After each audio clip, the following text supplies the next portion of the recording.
Hi there, I'm Beth, and I've bought one of these super cheap Blythe Clothes from AliExpress. It was just £8 including tax and shipping. I might have some makeover plans for her in the future, but for now she'll make a perfect little witch for this week's video. JDolls UK and Dolls Rescued are hosting a themed doll hashtag challenge called Dolls Gone Goth Witches. I thought I'd join in and make my own Blythe witch. This is a saddle style doll stand I asked my husband to make, which works great. I'm keeping it simple today and I'm using an A-line dress pattern I've done before. I'm going to make a reversible dress with these fabrics and I've already made some collars for each side.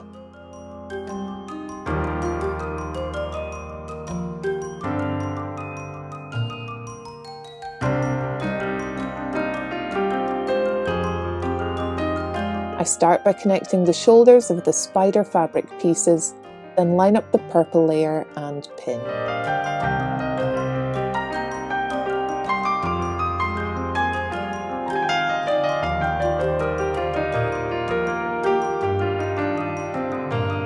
Sew all round, leaving a space for turning through.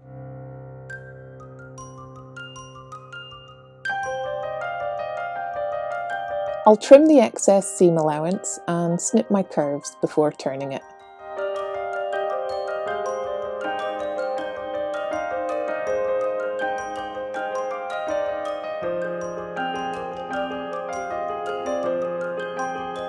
Press all the seams with an iron and sew up the turning gap.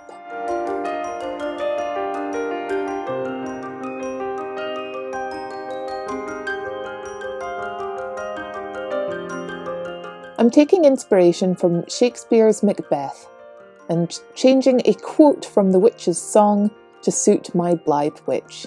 Double, double, Blythe means trouble. I've turned it into this design here with a cauldron, and I want to put it on the front of the purple dress. I'm not going to paint it on though, I'll be using my newest craft tool, the Cricut Maker 3. My dad has very kindly sent me this. Thank you, Dad! It's so awesome and it can cut designs into vinyl, iron-on, paper, card, wood and fabric. Here's my design once I've peeled away the excess. Now I can position it and iron it onto the dress. It's worked perfectly, and I can't believe the tiny detail this machine can process. The collars are hand stitched into place next. I accidentally made one pair larger, but they kind of suit this spidery side.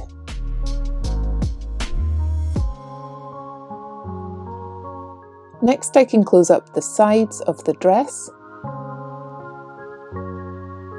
I hand stitch this with a ladder stitch.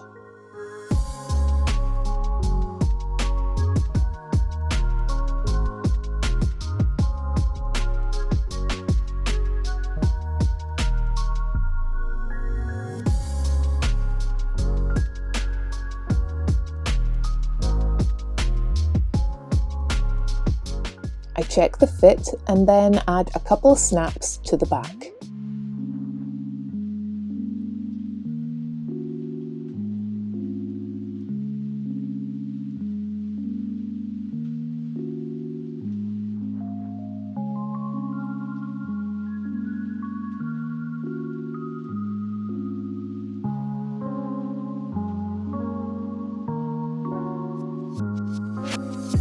They work great on a reversible dress.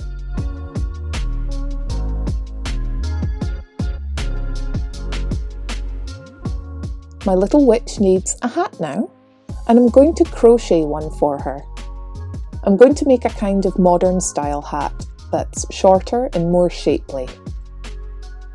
I'm making it from black double knit yarn, which won't be easy to see on camera, I'm afraid. Starting with a chain, I estimate the length needed to loop round her head.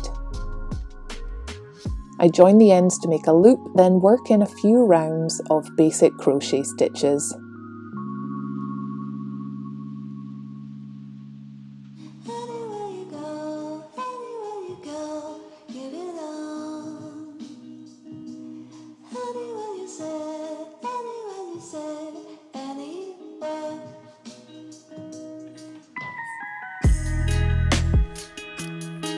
I check that it looks right on her head, then start to decrease occasional stitches to reduce the circumference. I was decreasing, crocheting 5, decreasing again, crocheting 5 all the way round, then doing a round of plain stitches.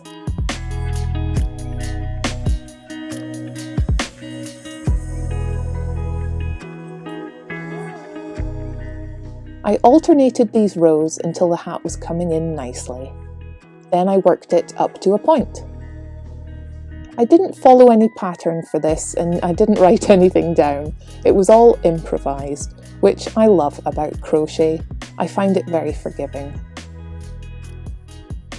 Now that it looks like a pixie hat, I need to go back to the first row and crochet a brim. I rejoin the yarn like this, enclosing the loose tail to keep it neat.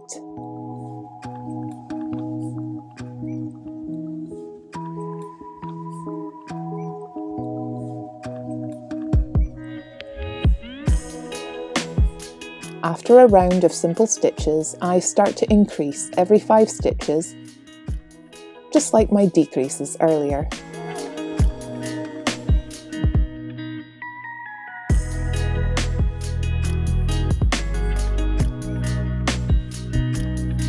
It seemed to create a nice brim, so I continued until it looked wide enough.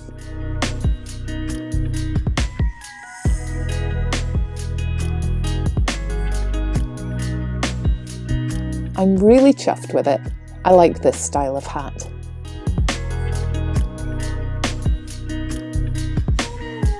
I dressed her in some striped tights and my cool boots from the first goth challenge.